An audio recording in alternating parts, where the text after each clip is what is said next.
let's talk Stanford. So, I mean, look, Stanford has not had a great year. They're 3-6. I don't think they're like a bad team. There is one aspect that has really hurt Stanford, and that's been quarterback play and just kind of general explosiveness on offense. I think they've had some of the same troubles Carolina's had offensively, although one of the big problems they've had has been protecting the quarterback. Carolina, I'll knock on wood, has done it. I think Carolina's only allowed 11 sacks this year.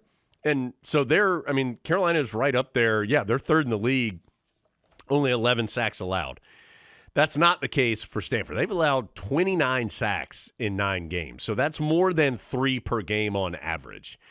And Adam, in watching them play, it does feel like there's some times where their starting quarterback this year, up until this point, Ben Gulbranson, it feels like he's getting the snap and like a second later, somebody's just in his face or hitting him from behind. And it's just been, they've had a hard time protecting. He's thrown some bad interceptions.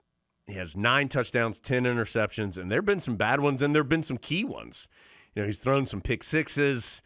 He's thrown some interceptions in the scoring area. They've had some of the same struggles as Carolina's had offensively. Again, the protection, a different story, but you look at some of these offensive stats. I mean, in the league, Adam, and I understand Carolina's coming off its best offensive game of the year and its best 2 offensive weeks. So you hope that trend continues for Carolina. But in total this year, total yards, these are the bottom 2 teams in the league. Rushing yards, Carolina's at 12, Stanford's at 16. This is in the 17-team ACC. Passing yards, Stanford's 15, Carolina's 17. Scoring, Carolina's 16, Stanford's 17.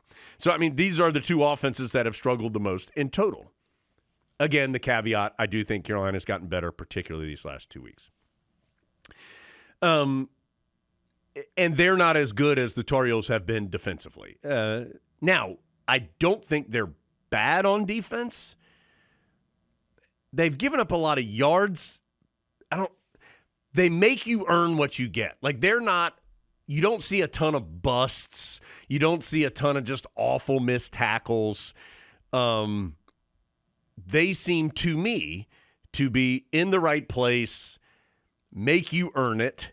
Now, a lot of teams have earned it against them, but I think they do make you go out there and do it.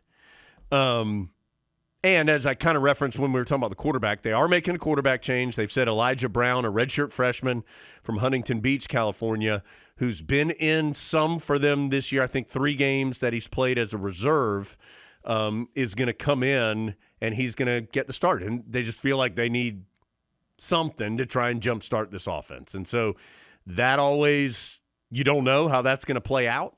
But you're getting a redshirt freshman against a Tar Heel defense that, if nothing else, is going to be, I think, well coached, is going to disguise some things. The way that Carolina was disguising coverages and doing some different things last week against Syracuse was impressive, and I lean heavily on guys like Bryn Renner, Maena, to really explain all of that because he obviously has lived it. But you would think a young player, hadn't had a ton of experience, that you would hope that Tar Heel defense would be able to do something similar. This is a more viable quarterback change than what Syracuse did. Yes, absolutely. This guy, I think, he has a chance to be a pretty good player. He just hadn't played very much. And played a little bit last year, but enough so that he still got the red shirt. Has played some this year, including, I think, the whole second half against Florida State. Yeah. And so this is an actual quarterback. The bad news for the actual quarterback is the same guys are still blocking for him. Yeah. So that's the area where the Tar Heels have got to put the pressure on and maybe force some mistakes, even if he is a talented player, which he certainly seems to be. If you don't have time and there's Melkart Abu-Jaude in your face all day, then you're not going to have much success. You talking about ACC Defensive Lineman of the Week, Melkart Abu-Jaude? Power of the pod. C.J. Williams, a good receiver for them. He's top 10 in the league in catches and yards per game. He's a solid player, 6'1" senior, Mission Viejo, California. They've got some good running backs. Micah Ford has been their running back most of the year. He has not played the last couple weeks. No official injury designation. I have not looked at the availability report yet for this week, so I'll double check that. But they have a good redshirt freshman, Cole Tabb, who's been kind of taking over that running back spot. He's got some good pop to him. I mean, they have some pieces. This is not a bad football team. I don't think they're not complete. They've got good tight ends. Sam Roush, a good tight end. They have some pieces, but they're not fully finished either, and I think you can see that in some of the play and some of the results. They're more capable of winning than the version of Syracuse that Carolina saw. I agree with that. Capable of winning. I agree with that.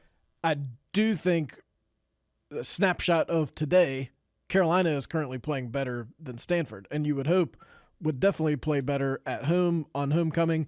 You've got the annual, much anticipated against an ACC rival beat Stanford parade coming down Franklin Street, just like homecoming every single year when your ACC rival's in town. So I'll be interested to see kind of how the fans respond to a team that it feels like people are kind of getting back on the bandwagon. There's a little energy. There's a little more energy because I think people can see they're getting better, which, look, there were sky-high expectations this year. I do think there's going to be a group of people who just want to see good football. And I think Carolina is getting closer to providing that on a more consistent basis. And it's been more about football. Yeah. And that's what people wanted. And as you said, in places, the Tar Heels are playing very, very well. And you've got that football-basketball doubleheader, too. So, I mean, it's a great weekend to be here. It's fall in Chapel Hill. Yeah. It doesn't get any better weather-wise. Yeah, it's a great weekend to be here. 3:30 is our airtime on the Tar Heel Sports Network. Kick is scheduled for 4:30. Hey, don't worry, Adam, about YouTube TV and ESPN. This game's on the C-Dub, baby. Yeah, the biggie. The big time. We're on the CW. Yeah. You get it. Yeah. Even on YouTube TV. YouTube TV doesn't even know it's on there. Yeah. We would cancel our deal with CW, but honestly, we didn't know we had it.